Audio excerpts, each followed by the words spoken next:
Engineering এর বিষয়টাকে কঠিনভাবে দেখার চেষ্টা করেন। ইঞ্জিনিয়ারিংটার দিকে মারাত্মকভাবে সবার খেয়াল রাখতে হবে, প্রশাসনের দিকে চোখ রাখতে হবে। ওরা যেদিকে যাবে সেদিকে। একটা হলো কারচুপি, আরেকটা হলো ইঞ্জিনিয়ারিং। সবাই কারচুপি আর ইঞ্জিনিয়ারিংটা মিলিয়ে ফেলে। কারচুপিটা হইল দলীয় নেতাকর্মীরা করে, সেন্টার দখল করে সিল সাপ্পর মেরে বক্সে ঢুকায়, বুথে ঢুকায়, ভোট গণনার সময় কেন্দ্র দখল। এটা হইলো ভোটের কারচুপি। এইটা আপনি এবার হবে বলে আমার কাছে মনে হয় না, বিকজ এভরিবডি খুব সজাগ। হ্যাঁ, মারাত্মক অ্যাওয়ার্ড। সেকেন্ড হলো ইঞ্জিনিয়ারিং। ইঞ্জিনিয়ারিংটা করে কারা? সেটা করে প্রশাসন, মানে প্রজাতন্ত্রের কর্মকর্তা কর্মচারীরা।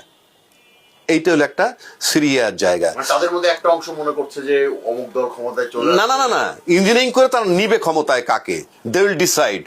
এই জায়গাটায় কিভাবে নজর রাখবে, এইটা হলো সবচেয়ে মারাত্মক ব্যাপার আমি মনে করি।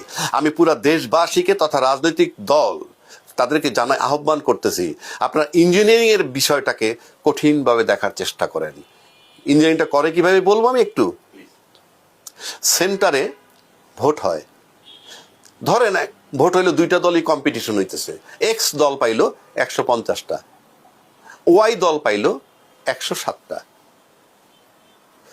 150 বা 160, আরেকজনে পাইলো 107।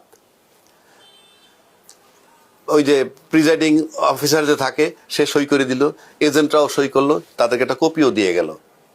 তারাও জানতেছে এইটা যখন সে ডিসি অফিসে পাঠাবে, ওখান থেকে তো ঘোষণা হবে, সেখানে ওই 107-এর যদি 1-2 বানায় দেয়, তাহলে 207 আর 150 হইল। এই যে 207 আর 150 হইলো, আপনি চিৎকার করেন, আমি ওই মুহূর্তে আমলে নিব না, ওই মুহূর্তে আমি আমলে নিব না।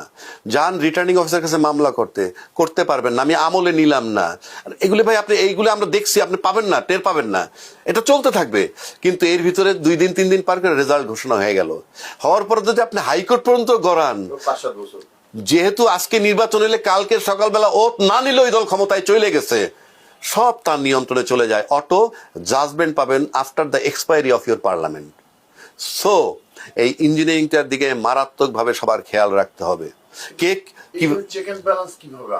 ওই ইঞ্জিনিয়ারিং আপনার খেয়াল রাখতে হবে, সেটা হলো আপনি প্রশাসনের দিকে চোখ রাখতে হবে। এই প্রশাসনিক ইঞ্জিনিয়ারিং, ওরা যেদিকে যাবে সেদিকে, এটা খেয়াল রাখতে হবে এখন থেকে।